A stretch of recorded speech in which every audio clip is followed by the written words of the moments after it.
Hey everyone, this is Delisha again here with part 2 of my glowing up journey, and today I wanted to talk about my next move in just glowing up all around, which is clearing up debt. So I have a couple of thousands of dollars worth of debt, and I am just now starting to work on it, clearing it up so that I can build up my credit so I can ultimately get the things that I actually want. And I just got a few things that I just wanted to point out that might help someone clean up their financial situation. I am by no means an expert. I am just someone, and I am still in debt myself. So this is just, I guess, some motivation or inspiration or ideas to help someone just get started the same way that I am, because ultimately my goal by the end of 2020 is to have all of my current debt be eliminated. So I have about $32,000 I want to say in student loan debt. My car still has about $23,000 on it. I have a couple of $100 on my credit card, but I just put that on there and I'll explain. And I also have medical debt in collections that's about totaling $4,000 to $5,000. So what I have started doing, which I will first talk about my credit cards, is I have never put something on a credit card when I didn't already have that money guaranteed in my bank account. Now what that means is if I couldn't buy it doing debit, I wouldn't buy it with credit. And I think that's what gets a lot of people, is that they just put stuff on credit cards and then kind of forget that they have to pay the credit cards eventually, or, oh, I'll just pay the minimum and let it sit there, but then it's collecting interest and it's kind of wasting your money because you're ultimately end up paying more with whatever the total is plus interest instead of just paying it off right away. So what I do with my credit cards, and the only people that approved me for a credit card in the beginning when I first was trying to build my credit, is Capital One. So shout out to Capital One, but they did deny me at one point before approving me.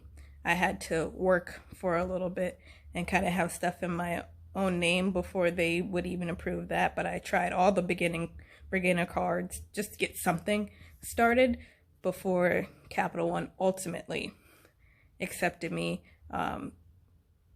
with a secured, I believe it was secured credit card. And what that means is that you give them $300, $400, whatever it is, and that is your credit limit. Now, after a few months, after they've seen that you are using it responsibly, you're not holding a balance for an extended period of time, you're not just paying the minimums, things like that, they will refund you back your money that you secured your account with, and then eventually increase your credit line. So that's a good place to start for a lot of cards. You have to read the fine print and what their APR is and interest rates and all that sort of thing. But that's what ultimately worked for me. And again, I only put on the credit card what I could at the exact same time afford to pay with my debit card. I don't carry cash. I've never liked carrying cash. I don't know. But I guess if you don't have a debit card, then it would be the same thing if you couldn't pay for it in cash. If you're a cash person, don't put it on a credit card. And I know there's a lot of people who just say don't get credit cards in general. They're a trap and they're a scam and they're this and they're that. But ultimately, the truth is you need credit. You want a car? You need credit. You want a house? You need credit. You want any sort of loan? You need credit. You need credit. So for all those older people who are trying to tell their younger generation that you don't need a credit card or don't get caught up in the machine or whatever it is that they want to say, don't listen to that. You need credit. We all need credit. the thing is to use credit responsibly. So open up a credit card if you can, if you get approved, or try to get a secure card. Just try and get something in your name. Only put on there what you can pay for in cash or debit at the exact same time, or as I said before, guaranteed debit is I get paid weekly.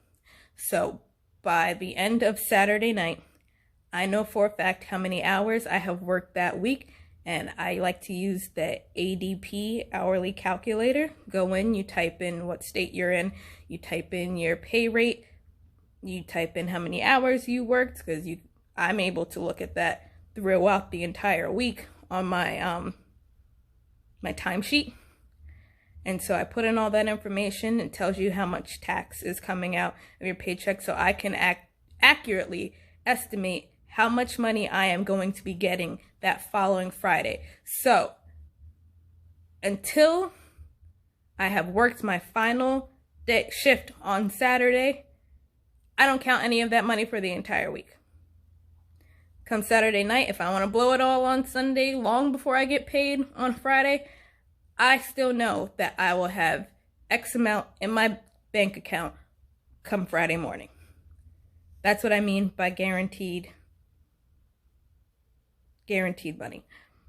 Next is paying off my items and collections, the $4,000 to $5,000 that I have. I have had that stuff on my report for a few years now, and it has been really killing my credit. Those are medical bills from when I first got sick when I was 18. So instead of putting all the medical information, even though I was in high school and still living at home and still underneath my dad's insurance, because I was 18, the hospitals and all the doctors put everything in my name, which at 18, when on the verge of death, seems a little unnecessary to me, but I guess that's how the system works. And I guess it is what it is. But either way, that has been following me now for years, so I'm trying to get rid of it now. I know that things that are in collections can fall off of your credit report after 7 years, and then you kind of don't have to worry about it anymore. But 7 years is kind of a long time, and you may be saying, well, if it was 18 and then 7, that means 25, you're only 23, you only got 2 years left. No. So when it comes to the collections, they start a while long after the initial medical visit, long after the doctors themselves have tried to bill you and all this. It's gone through multiple collection agencies. It has passed hand in hand, and it seems like it's never going to die. So my doctors sold it to one collection agency, who sold it to another, who sold it to another, and every time they do that, the 7 years restarts every single time. I'm not sure when it's ever going to end, and I kind of don't have the time for it to be still affecting me this many years later. So what my plan is now is contacting all of these collection agencies, trying to negotiate a lower lump sum that they're willing to take, or a lower monthly plan or something, and slowly just chipping away at that. So I said before that I have a couple $100 on my credit card right now, and that is because I got one of the bills, one of the collections that I owe, that's probably $1,200, to settle down to $400 or so, and then I got another one they wouldn't settle, so I'm just paying that full price. But that one's only like $100, so in total around like $530. And what I did, instead of putting that on my debit card, which at the current time I could do and have it paid off, done, whatever, completely gone, I put it on my credit card. Granted, I had nothing else on my credit card because I always pay it off in full every single month. This is the other trick with the credit card. Sorry, I probably should have brought this up earlier, but I didn't. with the credit card, you have your balance or whatever that you can pay for with in cash at the exact same time, but you keep that money in your bank account until the bill comes, and then you pay the entire thing in full. Do not spend that money in your bank account that is on your credit card. Do not spend it. In your brain, consider it gone. Consider that credit card already paid for, or as if you had originally bought whatever the item was in the first place with the debit card in the first place, so that you always have the money to pay it off in full for when the bill comes. It keeps your credit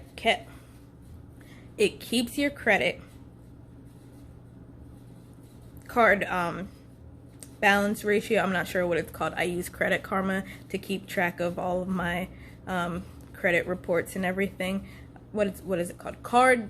It keeps the card usage percentage low when it's at 0, because when you get your bill, that's when the credit card company is reporting to the credit bureaus how much of a balance you have.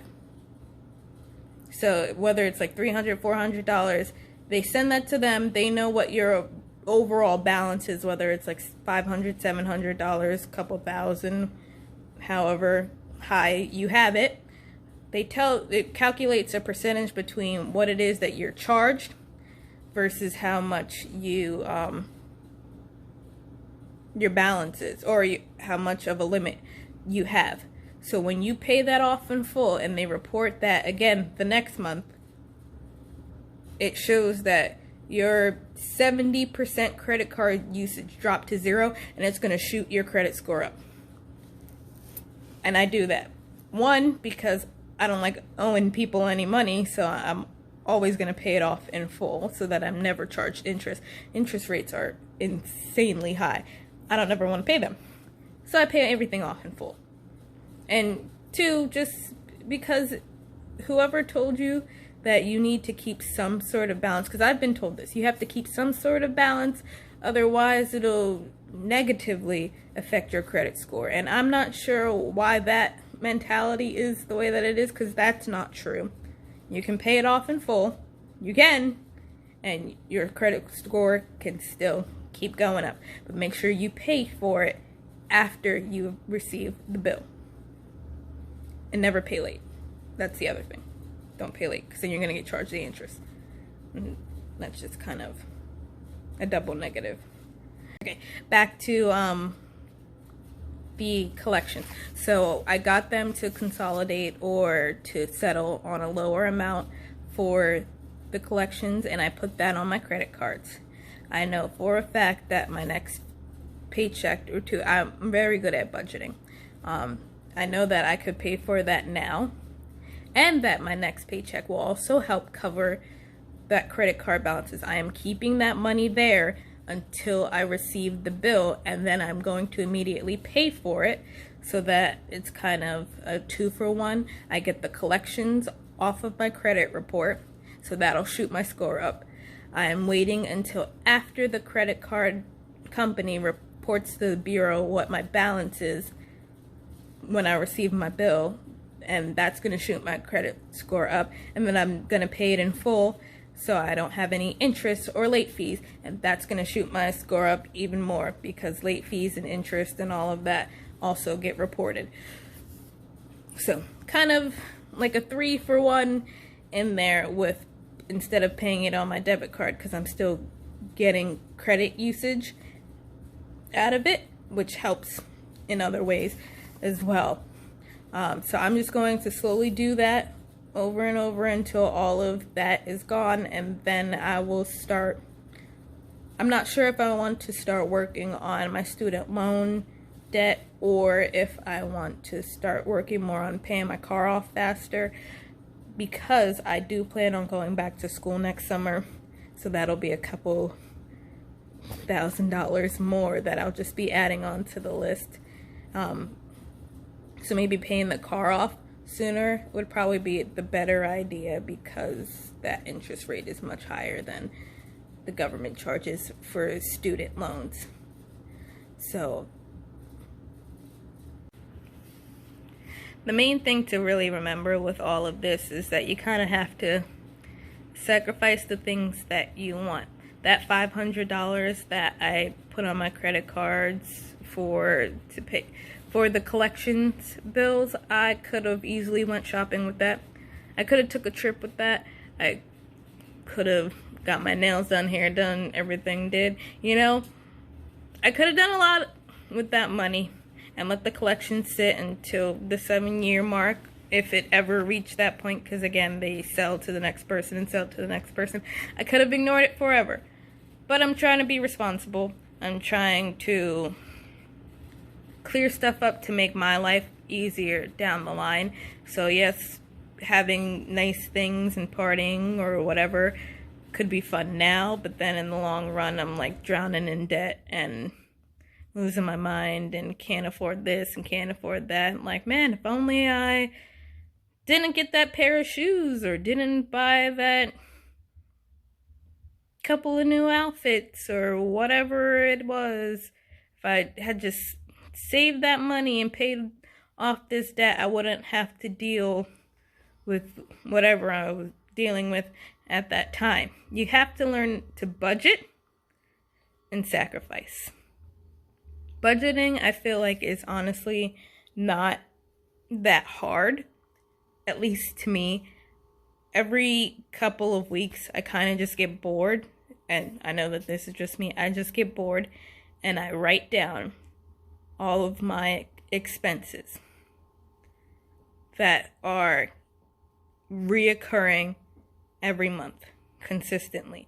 So my rent, my car payment, my car insurance, my health insurance, my medications, because those are pretty consistent. Even though I get those various times throughout the month, the overall monthly cost is generally the same.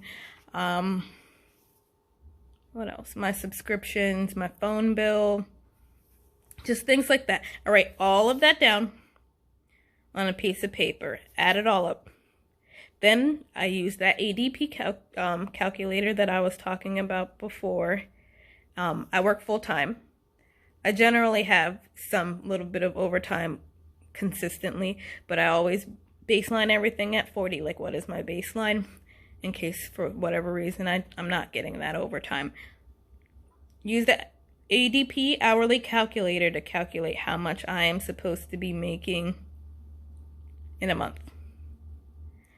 Subtract all those expenses that I just talked about from that number to see exactly how much money I have to essentially blow. But I'm not going to do that with it. I am going to divvy up that leftover money, and I'm sure a lot of people will have some sort of margin that they see as a good number, as long as you are writing down for your expensive things that are absolute needs to essentially survive and get to and from work. If it's not in that little list, you kind of don't need it. I don't really need Hulu, but that's included in my phone. I don't really have any other subscriptions. I keep a pretty tight budget. Anyway, you get that little margin there. As long as you function, you're fun, and any responsibilities you're trying to slowly take care of solely with that little bit of money, you'll be okay. You won't have the newest this and the newest that, but you'll be okay, is the point. Because say you only have $200 left over after all of that for the month. I hope at least in the expensive you have calculated food consistently. So you have $200 for the whole month to essentially do whatever with. I would take, I want to say 50 of that to pay off either your lowest debt or your debt with the highest interest, either one of those two. $150 left over. I'd probably take 40 of that and put it towards some sort of investment, whether that be in school or learning something, or towards some business. Just put it in savings, anything like that. The other 50, the last 100, that can be your play money, so that you don't feel totally like your life is non-existent and you're kind of just living paycheck to paycheck sort of thing. Like, you have that $100 to treat yourself, whatever that may mean to you. And granted, this is only off like a $200 example. If you have more, then, take that money into consideration. So I hope that this has helped someone in trying to essentially just change your life just a little bit at a time. That's what I'm trying to do here and trying to show with this series. I know it doesn't necessarily have anything to do with exercise or anything physical, but it's part of my glowing up journey, is getting financially stable to where I never have to ask anyone for money ever again. I never want to be in that position. I'm trying to be balling in the next few years. That is my goal. I am going to make it happen. And it starts here. It starts today by budgeting, clearing out debt, and just chipping away at various parts of myself all at once. I could focus on just the physical and then leave everything else to shambles, but then my mental state wouldn't really be where I need it to be to continue any sort of positive work that I'm trying to do now. I think just taking all of this, and I will do more on the series, as I said, trying to take all of this in little pieces, working on various things, the cumulative effect of all of that overall improvement, I think, is better than, for me anyway, just focusing on one specific thing and kind of just letting the rest go as they were. Because I feel like if you're not slowly working on everything, then nothing's kind of getting done. That's just what works for me, though. But I guess you just gotta know you. If this has helped you out or kind of given you any sort of ideas whatsoever, or some sort of inspiration as to where to start on your financial glow-up journey, please give this video a thumbs up, and please subscribe down below to see what the next few chapters on this journey with me, and let's see where we get. Alright, bye guys.